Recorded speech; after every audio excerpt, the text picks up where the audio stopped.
discjòquei. El de discjòquei va paral·lel al de la ràdio. Havia treballat al Florida 135, va inaugurar el Quips de Gramunt, la discoteca Gloris de Balaguer, el Formes de Vilaller, Borgia de Borges, tota una sèrie. Més aviat a les segones pistes, a mi m'agradava molt el que era la música de ball, no la música de marge, sinó les pistes de Pachanguero o música de ball que se'n deia, no? Això era paral·lel.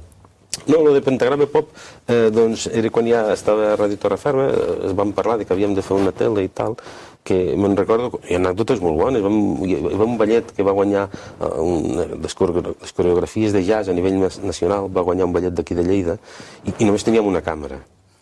I llavors amb una càmera vam filmar primer una toma, després des d'un altre angle, i després ho vam muntar. Per muntar aquells 3 minuts vam estar 12 hores. És a dir, els que muntaven eren professionals, però clar, havíem de tallar, empalmar, i el ballet va tindre que ballar 3 o 4 vegades, no? O 5. Sí. Una entrevista, com ara fem tu i jo vaig fer una entrevista, i també, com que només teníem una càmera, primer gravàvem totes les preguntes, i després gravàvem totes les respostes, és a dir, canviàvem la càmera i després ho muntàvem. Clar, vull dir, quan no hi ha calés o no hi ha mitjans, hi ha enginy. Sí. I llavors, vull dir, a la crisi, què passarà? Diu, la crisi agudiza l'ingenio. Vull dir, nosaltres no teníem mitjans, ni calés, però teníem enginy. Teníem un decorat que era una redona, que el ficàvem aquí, però depèn de com era, el giràvem d'un costat o el giràvem d'un altre, que el va fer l'estudi de disseny Baró Vicente, que també eren col·laboradors, i llavors, vull dir, semblava que canviava molt, no? Semblava que tinguéssiu molta infraestructura i quan de veritat només n'havia poca, no? Sí, era un plató que era una quarta part d'això, D'aquí també vas passar a ser presentador de diferents actes lúdics, festes majors... Sí, això també ja ho feia abans. Ja forma part. Jo quan estava a la ràdio, ja a Radio Targa, com feia d'actor, ja presentava concursos en discoteques i... Diguem que tot això són els començaments. El teu salt professional va ser quan vas començar a fer màgia? Salt professional artístic, Artístic. si considerem a la ràdio, un locutor de ràdio un artista, no. És a dir, el meu salt professional va ser quan jo vaig començar a la ràdio, jo vaig viure de la ràdio. Aleshores, la ràdio va portar la màgia, i quan jo estava a la ràdio aquí a Lleida, ja, de Ràdio Tàrrega, vaig passar aquí, vaig ser un dels membres fundadors de la cadena 13 de Ràdio Torreferma, tampoc ja no existeix. Jo també vaig treballar a cadena 13, també. I allí, doncs, hi havia sales a Lleida que es programaven actuacions, i portaven mags. I allí vaig conèixer l'Andreu, el Selvin, el desaparegut ja en Pau Descansi, Pepe Carroll, el Tamariz... El Tamariz el tenim ara precisament... Però això no és d'ara, això és de fa 25 anys, que precisament ara quan vam estar aquí amb ell li vaig donar la foto i vaig dir que ara et faré un joc de mans, dic que et convertiré 25 anys més jove, i vaig treure la foto o 20 anys. I llavors, ells van ser els que em van... Jo això de la màgia penso que a tots els nens ens agrada, no?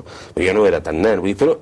I ells me van portar a Barcelona, un dia a veure coses, aquí i allà, i aleshores aquí vaig començar. Un dia l'Andreu em va dir, home, amb la quantitat de jocs que tens, fas algun show i prepara't alguna cosa, primer fas això, i allí vam començar a fer... Quins anys eren aquests?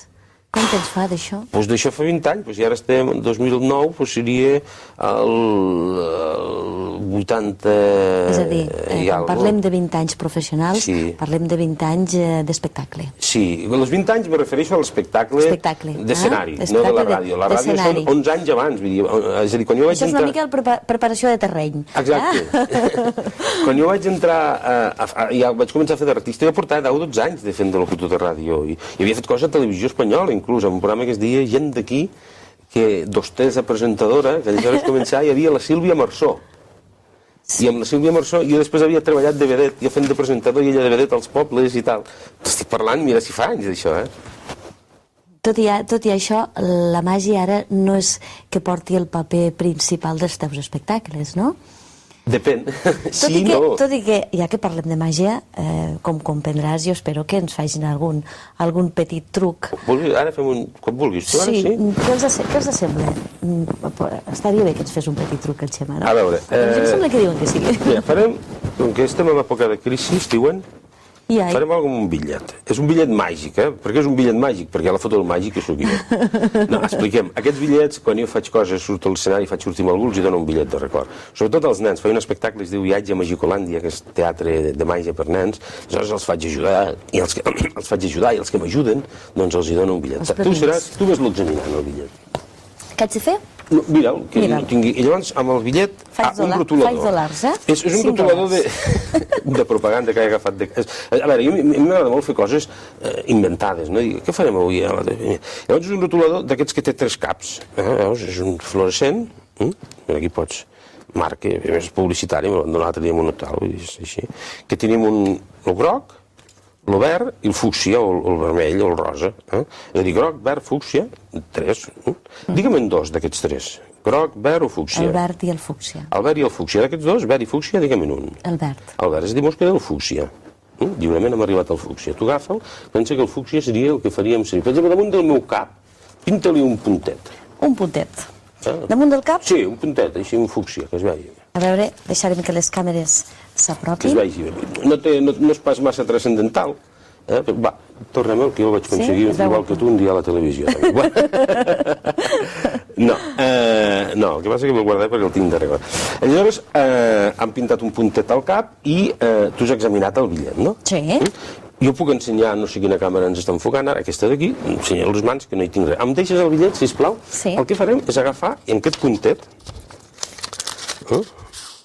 farem així, m'ha ensenyat les mans i hem ensenyat el bitllet. I el puntet has anat triant i hem quedat que era fúcsia, no? Sí. Aleshores tu fas així, bufa una mica. Va, molt bé. Aleshores, com que era fúcsia, fem així, i del puntet, si busquem una mica cap dins, Oi, en surt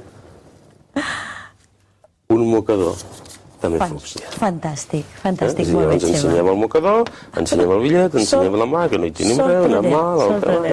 Tot i que no m'estranya perquè aquí al bitllet hi posa The Fantastic World of Xema. Un de mágico de Xema, una cosa o altra havia de ficar, no? És a dir, com que és un món fantàstic, el Sí, teu... tot és... No, te recorda. I per cert, proveu, si et cola en algun lloc, m'avises. El bitllet. Que en tinc Bueno, ho intentaré. De totes maneres, és broma. als teus espectacles d'humor sempre fa servir... portes instrumental, portes utensilis... No, depèn, això depèn dels gust del consumidor. A més de bitllets, alguna que altra moneda? No, sí, a veure, i una cosa és l'humor, l'altra cosa és la màgia